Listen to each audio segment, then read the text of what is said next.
उत्तराखंड, जहाँ रास्ते सिर्फ मंजिल तक नहीं ले जाते बल्कि मन के अंदर तक उतर जाते हैं। सुबह की ठंडी हवा, देवदार के जंगलों से आती खुशबू और पहाड़ों की गोद में बसा एक छोटा सा मगर बहुत शांत गांव। यहाँ ना ट्रैफिक का शोर है, ना शहर की भागदौड़। यहाँ समय भी थोड़ा धीरे चलता है। लकड़ी के पुराने घर, छोटी छोटी पगडंडियां और हर चेहरे पर सादगी सी मुस्कान।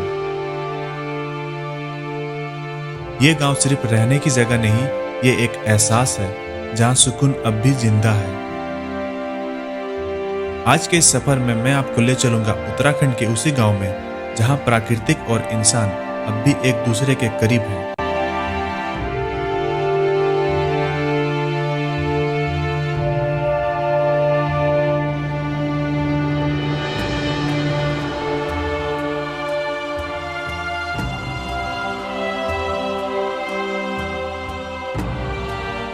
देहरादून से लगभग 45 से 50 किलोमीटर की दूरी पर बसा यह गांव तक पहुंचने के लिए पहाड़ों और चट्टानों को काटते हुए बने इस रास्ते से गुजरना पड़ता है, और बीच बीच में मिलते झरने इस सफर को और भी खूबसूरत बना देती है। और जैसे जैसे आगे बढ़ते जाते हैं, सड़क किनारे बने व्यू पॉइंट्स नजर आते हैं, जहां रुककर हर नजारा देखने का मन करता है।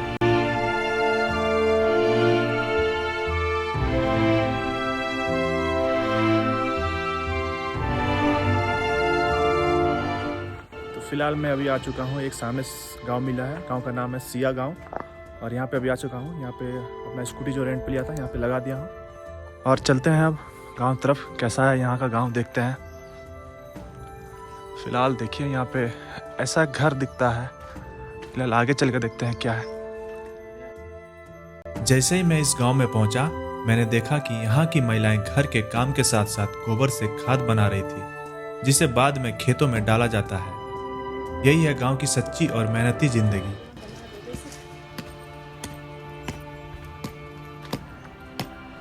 ये गोबर है ना, इससे आप लोग खेती भी करते हो क्या?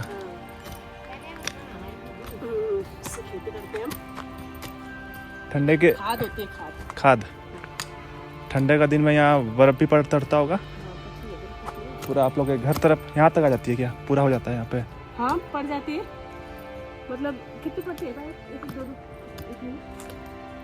एक फीट जैसा हो जाता होगा ना लगभग।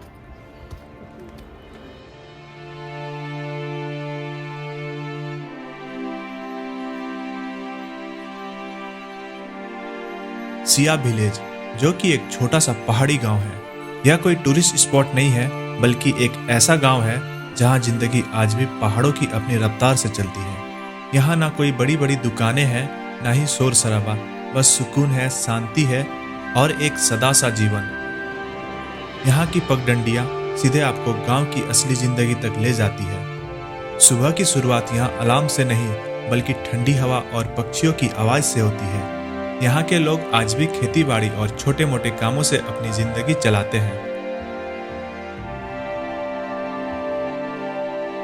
गांव के आसपास फैले हुए सीढ़ीदार खेत बताते हैं कि पहाड़ों में मेहनत कैसे की जाती है। यह मेहनत सिर्फ खेतों में नहीं, बल्कि हर उस इंसान के चेहरे पर दिखती है जो यहाँ रहता है। सिया गांव की सबसे बड़ी खासियत है इसकी शांति। यहाँ आकर ऐसा लगता है जैसे वक्त थोड़ा थम गया हो। यहाँ ना कोई शोर है, ना कोई जल्दबाजी है।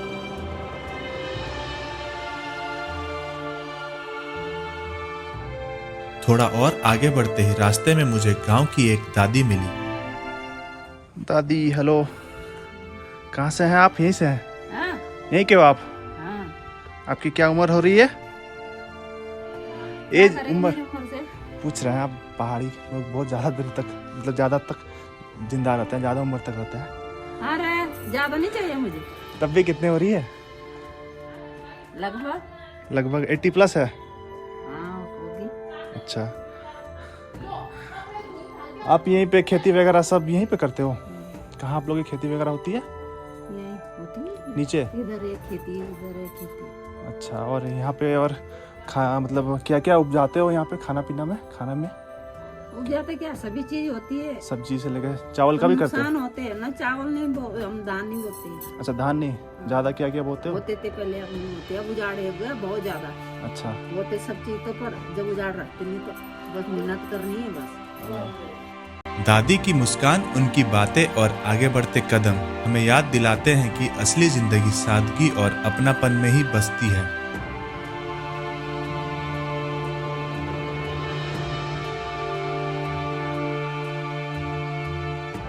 कुछ दूर और आगे चलते ही रास्ते में मुझे गांव की एक और दादी मिलती है। ये देखिए एक दादी मिली है जो ये मूले की है ना, मूली की ना राई की सब्जी है, राई की, राई पालक, राई पालक। और यहाँ पे क्या क्या चीज़ की सब्जी उपजाते हो? सब चीज है बाबू। जैसे जैसे टमाटर हुई, गोभी हुई, राई हुई, पालक हुई, अच्छा, और गाजर हुई, मूली हुई। यहाँ धान की खेती नहीं होती इधर? धान पानी नहीं है बेटा, सूखे के दाम पे हो जाते हैं यहाँ पे। तो ज़्यादा क्या चीज़ की खेती होती है यहाँ पे? ज्यादा खेती हम ये करते हैं गेहूँ की गेहूँ की, और ये मक्के की। मक्के गेहूँ ना। वो भी अगर पानी आ गया तो ठीक है, पानी नहीं आया तो नमस्कार। नहीं नहीं, बरसात के समय में देखते हैं ज़्यादा लैंडस्लाइड होता है इधर। हाँ, ठीक है। ठीक है।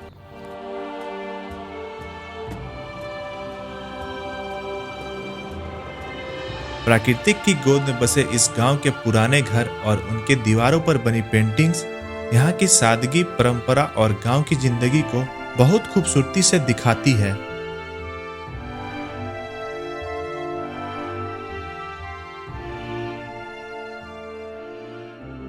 इन पहाड़ों की खामोशी में आज भी आस्था की एक आवाज गूंजती है, जहां रास्ते खत्म नहीं होते बल्कि यहां से सुकून शुरू होती है।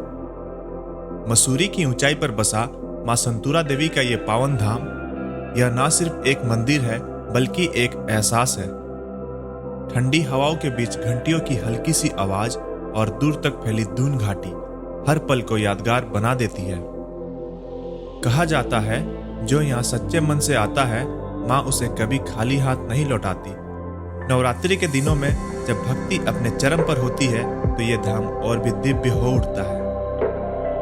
अगर जिंदगी की भागदौड़ से थोड़ा और सुकून चाहिए तो एक बार मां संतूरा देवी के दरबार जरूर आइए, क्योंकि कुछ जगह सिर्फ देखी नहीं जाती, महसूस की जाती है।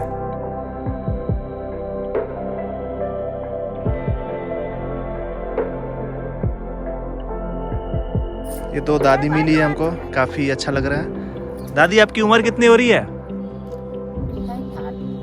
आपकी 60? इनकी ये हिसाब से बड़े हैं। आप लोग का ड्रेस ऐसा ही रहता है यहाँ पे, काफ़ी अच्छा लग रहे हो आप लोग दोनों। अच्छा लगा आप लोग से मिलके। अच्छा अच्छा। अब हम सिया विलेज से निकल चुके हैं और आगे जा रहे हैं एक दूसरे विलेज की ओर, जिसका नाम है कंडी विलेज। रास्ते में चलते हुए हमें एक दादी मिलती है जिसे देखकर मन अच्छा लगता है।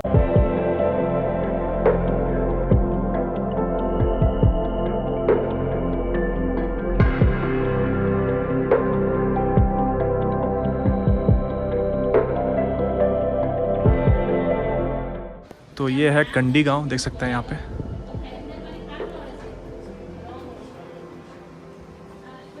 और इधर का घर देखिए, कुछ ऐसा है इधर का। ज़्यादातर यहाँ पे ऐसे ही टीने का ही घर मिलता है, और कुछ कुछ यहाँ पे ढलाई वाला भी घर है यहाँ पे।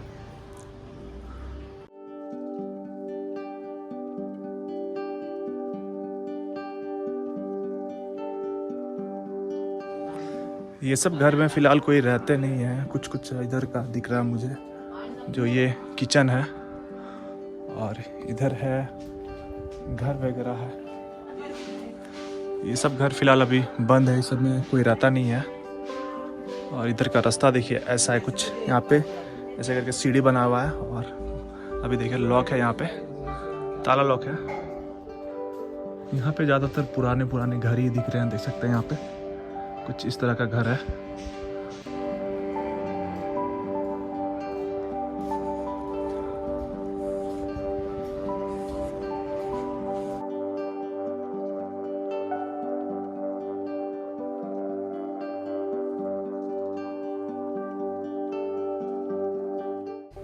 फिलहाल अंदर जा रहे हैं और देखिए कुछ ऐसा करके यहाँ पे सीढ़ी है। पहले ऐसे रहते थे ये लोग। ये आप लोग के किचन है ये वाला? हाँ ये किचन है। अच्छा यही किचन है।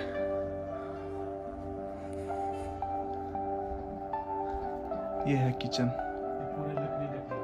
ये पूरा लकड़ी का बना हुआ है। अच्छा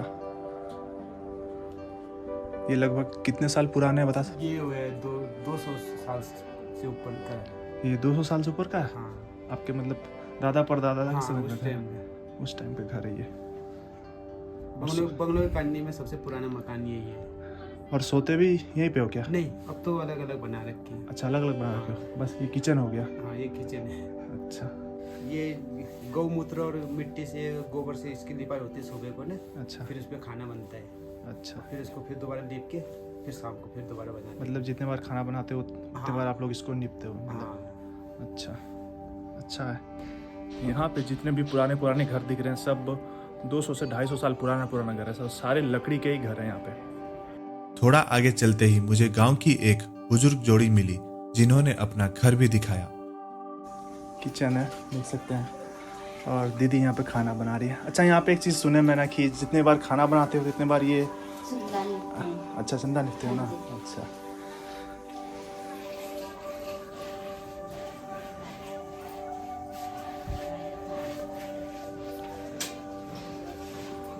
ये घर कितने पुराने हो गए दीदी? 2-3 पीढ़ियाँ हाँ। तो मतलब जैसे कि यहाँ पे सुनते हैं कि ठंडे के दिन में थोड़ा गर्मी रखते हैं हाँ लकड़ी का घर है ना इसीलिए। ज़्यादातर हमको यहाँ पे लकड़ी का ही घर दिख रहा है। अच्छा लग रहा है देख के। यहाँ पे देखिए इन लोग सोते हैं। कुछ इन लोग का बेडरूम कुछ इस तरह का है।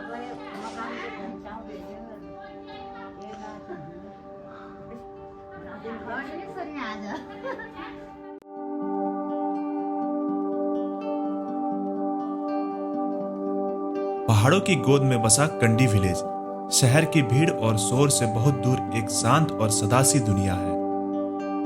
यहाँ की ठंडी हवा, हरे भरे जंगल और घुमावदार रास्ते मन को अपने आप सुकून दे देती है। गांव के पुराने घर, मिट्टी से जुड़े आंगन और दीवारों पर उभरी समय की निशानियां यहाँ की सादगी को बयां करती है। यहाँ के लोग आज भी खेती बाड़ी और मेहनत के साथ अपनी रोजमर्रा की जिंदगी जीते हैं, जहां प्राकृतिक ही उसका सबसे बड़ा सहारा है। चारों तरफ फैली शांति, धीमी रफ्तार से चलती जिंदगी और पहाड़ों का ये सुकून इस गांव को खास बना देती है। कंडी विलेज सिर्फ एक जगह नहीं बल्कि एक एहसास है, जहां समय धीरे चलता है और जिंदगी अपनी सादगी में खूबसूरत लगती है।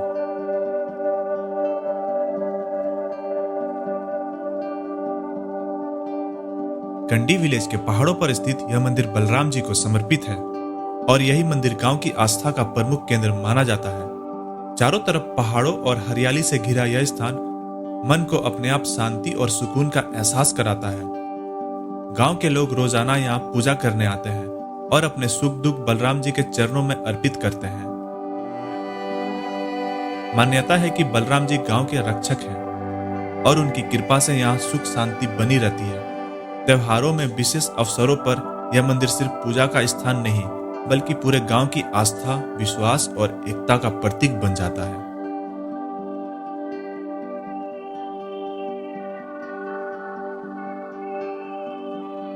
इस सफर में हमने पहाड़ों के घुमावदार रास्ते देखे और झरनों की मधुर आवाज सुनी और सिया गांव की सादगी भरी जिंदगी को बहुत करीब से महसूस किया।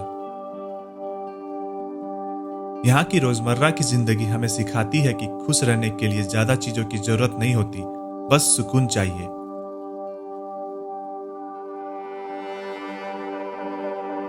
और वो सुकून इन पहाड़ों के हर कदम पर महसूस होता है। कंडी जैसे विलेज आज भी हमें याद दिलाते हैं कि जड़ें जितनी गहरी होती है, जिंदगी उतने ही मजबूत होती है। इसी एहसास के साथ हम इस सफर को यहीं खत्म करते हैं, लेकिन पहाड़ों की ये यादें हमारे दिल में हमेशा बस जाएगी। अगर यह वीडियो आपको पसंद आए तो इसे लाइक करें, शेयर करें और ऐसे ही खूबसूरत ट्रैवलिंग वीडियो देखने के लिए हमारे चैनल को सब्सक्राइब करना ना भूलें।